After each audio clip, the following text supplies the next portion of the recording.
नमस्कार जय जगन्नाथ पिला माने। तो आज क्लास रे आमे पाठ नंबर 2 की आलोचना करवा। पाठ नंबर 2 रे आमे कौन शिखिबा ना सीधागार टाणीबा आमे शिखिबा। सीधागार आमर होचे तीन प्रकार। गोटा होचे भूलंब, गोटा होचे भू समांतर, गोटा होचे तिर्यक। जेमति लक्ष्य कर डाहाण पटू लक्ष्य कर ये जो छोट पिलाटी अछि, ये जो छोट पिला तळुकू जो गारटा देखा होची सेटा होची भूलंब माने सीधागार ऊपर को ठिया कि जो मुंड देखाइछि भलिया सेटा हूँ कौन ना भूलंब माने भूरु माटी ऊपर को ठिया है भाई जो देखा सेटा हूँ भूलंब।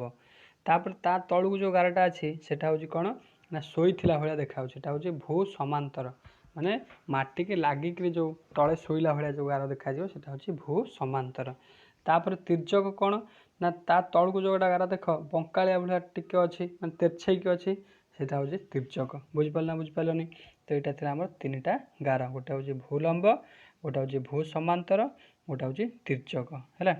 तापर बर्तमान आज क्लास रे ये बर्तमान देख ये जो तीन टा चित्र देखुच तीन जन पिला ये अच्छा, जड़े रमेश अच्छी, जड़े रानी अच्छी, जड़े मनीषा अच्छी, तीन जन अच्छा। तीन जन को लक्ष्य कर, तीन जन का हाथ में तुम कौन लक्ष्य करुच ना तीन जन तीन टा हाथ में कौन कर गोटे स्टंप को धरछन, गोटे गोटे स्टंप को धरछंती। रमेश धरी स्टंप भली गारटे टाणव। ये जो तले भी तीन टा कोठरी अच्छी, रमेश कौ भाया गारटी धरछि ना टे बंका करके धरी माने बंकई तिर्यक कर धरछि है। ताले से भाया गोटे कणई गोटे गार टाणव। तापर देख रानी के लक्ष्य कर, रानी केमी कौन गारटी धरछि ना रानी धरी स्टंप भली गारटे टाण। रानी केमी धरछि ना माटी की शुआइला भाया कौन करछि ना भू समांतर भरी तले भाया गारटा को टाणी। मैं तुम कौन कर माटी के लागिक शोई भाया गोटे सीधा गार को टाणव। तापर मनीषा को लक्ष्य कर, मनीषा कौ भाई स्टंप को धरछि ना भूलंब माने माटी की लागिक सीधा पूरा गारटे स्टंप टे धरछि। ताले तुम कौन कर सीधा गारटे टाणव। बुझिपार ना बुझिपारनी। तापर देख तापर एठी लक्ष्य कर देइछि चित्र देखी खाली कोठरी पूरण कर।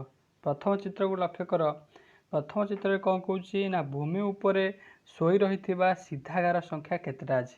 भूमि उपरे शोई रही ताले देख सीधा गार देख भूमि की शोईला भाया गोटे मात्र गार अच्छी, ताले कौन कर एक लेख एकटी गार अच्छी।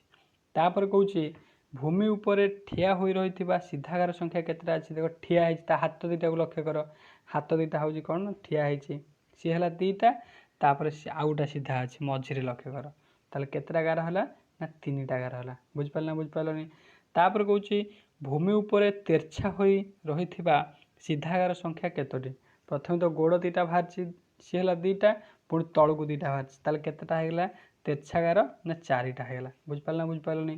तापर से भाई तुम तल चित्र कर ना कर दीटा जो देती मुझे आउ गोटे तुमको कहीदे देख ता तलटा देख कौन भूमि उपरे शोई रही सीधा गार संख्या केतोटी। शोई रही गार अच्छी एटी शोई रही गार ना सब ये तेरछा गार अच्छी। बुझिपार ना बुझिपारन ताहले ये लिख शून्य। तापर कौन भूमि उपरे ठिया हो रही सीधा गार संख्या केतोटी। देख ठिया है रही मात्र गोटे जो पिठी जोटा सेटा एक लिख है। तापर कौन भूमि उपरे तेरछा भाव में सीधा गार संख्या केतेटा।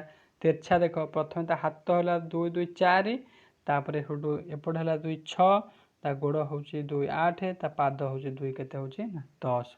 ताल तेरछा गार केतेटा है 10टी है तेरछा गार। बुझिपारना बुझिपारनी।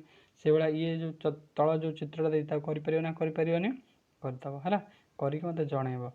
तापर देख कौन कोठरी तले सूचना अनुसार कोठरी मध्य गार टाण। भूमि उपरे ठिया होइथिबा, भूमि उपरे ठिया होइथिबा माने कौन करिवो ना सीधा गारटे टाणिबो है। तापर कौन भूमि उपरे शोई रही, भूमि उपरे शोई रही माने कौन करिवो ना आमर भू समांतर गारटा टाणिबो जमी माटी कामुड़ी सी गार सीधा रही। बुझिपार ना बुझिपारन। तापर कौन भूमि उपरे तेरछा भाव में ठिया होइथिबा गार ताले कणई गारटा टाणिबो सीधा गार। बुझिपारना बुझिपारनी है। तापर कौन विभिन्न प्रकार सीधा गार व्यवहार करी तीन टी चित्र कर। जमीक आम ऊपर जो चित्र देखिले ये देख लक्ष्य कर, ये जो तीन टा चित्र देखिले से भली कौन कर चित्र अंकन कर। ये जो तीन टा फांका देछि कोठर देछि आर भितर चित्र अंकन कर है। तापर कौन आकलन फर द ଦୁଇ ଆକଳନ ଫଳରେ ଦୁଇରେ ଆମେ କ'ଣ ଜାଣିବା ନା ସେ ଭୂଲମ୍ବ ଭୂ ସମାନ୍ତର ତିର୍ଯ୍ୟକ ରେଖା ଅଙ୍କନ କରିବା। ଆମେ ଶିଖିବା ତା ଯେଉଁ ସମ୍ବନ୍ଧିତ ଯାହା ବି ପ୍ରଶ୍ନ ଥିବ ଆମେ ତାକୁ ଆଲୋଚନା କରିବା। 1 ନମ୍ବର କହୁଛି ଚିତ୍ର ଦେଖି ଶୂନ୍ୟ ସ୍ଥାନ ପୂରଣ କର। ଆମେ ତ ଭଲ ଭାବରେ ବୁଝି ଯାଇଛେ ୟାକୁ।